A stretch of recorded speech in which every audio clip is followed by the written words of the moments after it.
Yes, witch. Nice. I'm the Great North Witch. This is the Aligned Path, and today I'm resurfacing a table.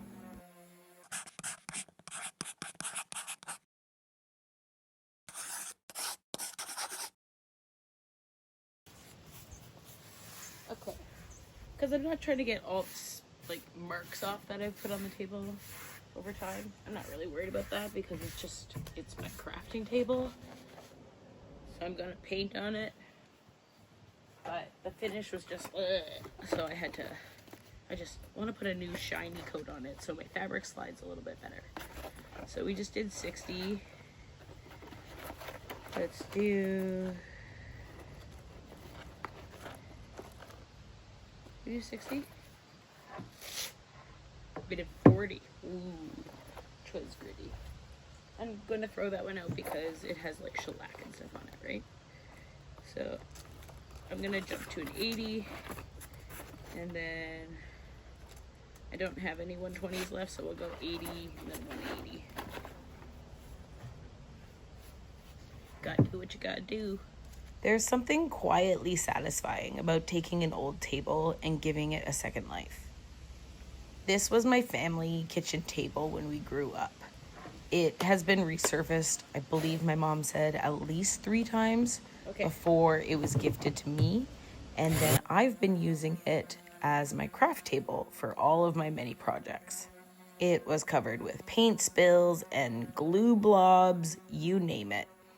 Plus the varnish was starting to turn kind of that orange color because it sits in the sun. So the actual top coat felt sticky and my fabric would tend to catch on it when I was doing sewing projects. Lots of reasons to just give it a new facelift. Instead of getting rid of this perfectly good solid wood table, I'm resurfacing it, sanding back the top layer, removing that old finish, and letting the wood breathe again before giving it a new, beautifully clear polycrylic coat.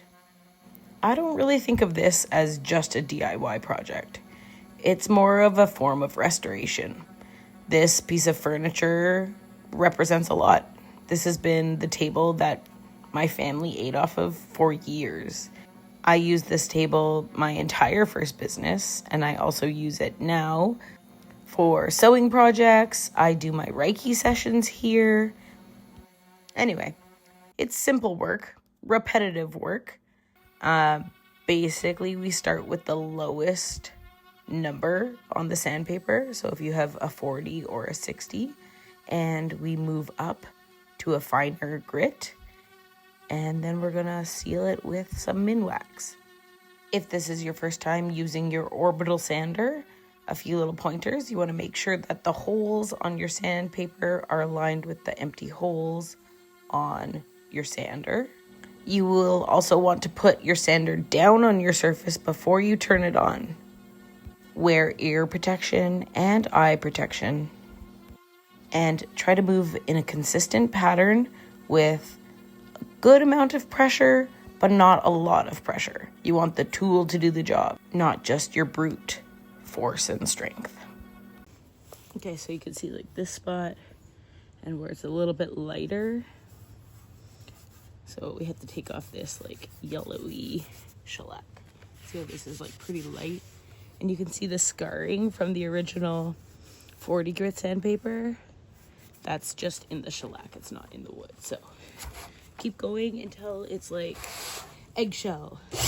If you don't own an orbital sander, you can definitely do this by hand. It would take a lot of muscle, but it's definitely doable. I often cut my wood with my handsaw instead of pulling out a power tool.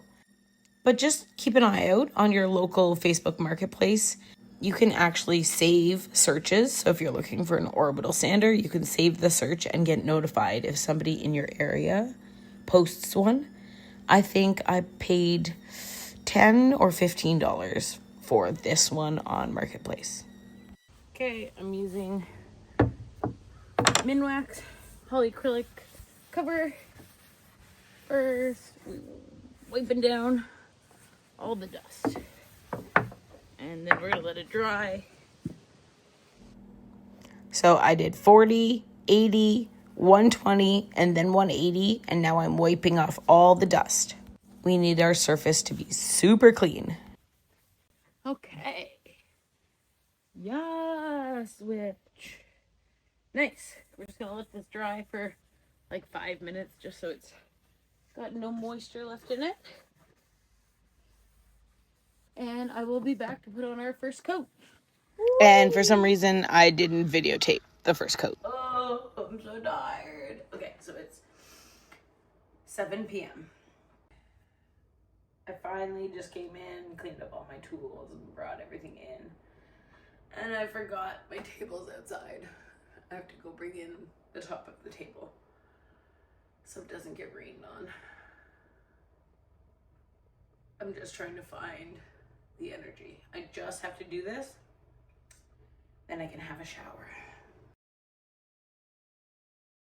For your entertainment, watch me struggle one more time carrying this table. And the worst part is I need to do another coat tomorrow because I want to do 240 grit, just really gently buff out any of the like little bubbles and stuff. If I'm doing it, I might as well do it fully proper. Do I have room? Push this out of the way for now. No one's going outside.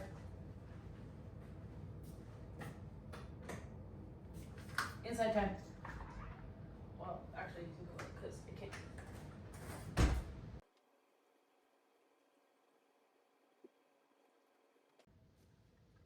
Oh.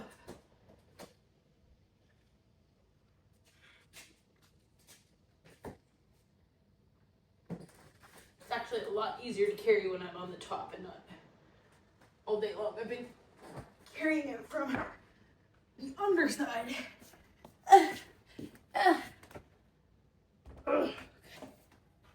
Success!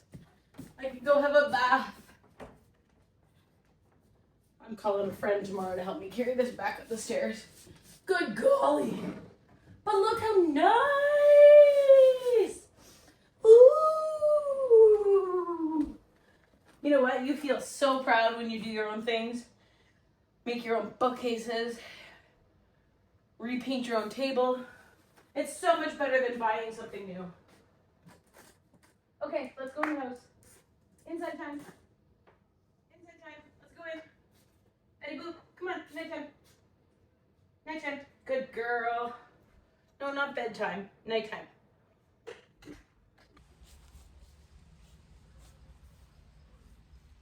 Okay. It's the next day. I have done 2 coats of polyurethane and there's like kind of little bubbles that form in it. So to get a really smooth surface, I'm using my smoothest sandpaper. I have a 240 is the smoothest, finest I have. So I'm just gonna really lightly sand it down and do one more coat of paint. For this, I'm using no pressure at all. I'm not pressing down on my sander. I'm just gently gliding it across the surface. I do this even when I use my Fusion black paint. It's really important to sand between your last layers. I get my cloth just a little bit damp. There's really not much dust comes off when you're using such a fine grit. So we'll just do this quickly just to make sure.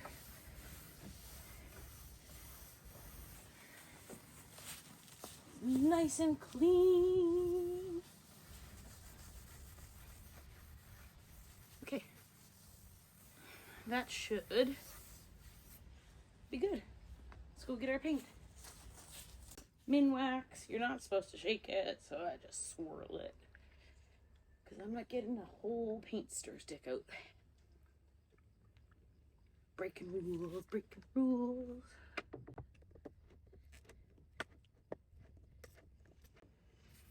Oh yeah, that's dry.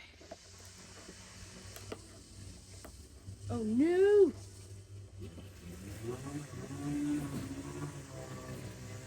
Oh, I'm gonna have to wait. The guys are here weed whacking and I don't want dust on my table. Okay, let's go do something else while we wait.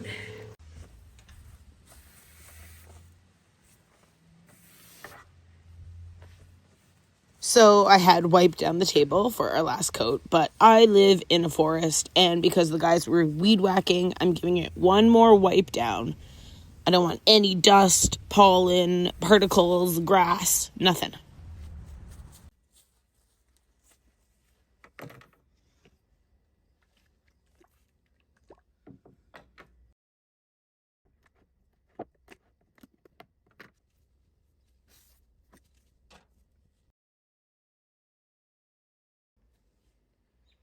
So I'm applying my last coat the exact same way I applied the first 2 coats.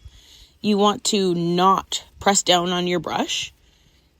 Ideally, just like letting it float across the surface. When you press too hard with the bristles when you're painting anything, you will create bristle strokes within the paint or within the shellac or varnish, whatever you're using. So I'm just going nice and light with my brush. I'm not like scraping the paint across the surface. And I'm painting in the direction that the natural grain of the wood goes. Take your time, especially on your very last top coat. Take your time the whole time you're painting. You can see I'm bending down to see the reflection of the wet paint so that I can see any spots that I've missed. With this polycrylic coat, I find it's very important not to go back over where you've already painted. So I'm trying my best to paint and seal the trim, like the edge of the table, as I go along. There are a few spots I noticed right at the end that I touch up on. See, you just see that little spot. You can see it wasn't as reflective, so I could tell it needed a little bit more top coat. But look how good that looks. This time I will remember to wash my brush right away. Now I'm just letting it dry and I'll put it together tonight. Okay, next project. And this is the table. This is the final result. It's been used for a long time since I filmed that video. But it's so smooth. And that's the end of today's project. I'll see you again on the aligned path.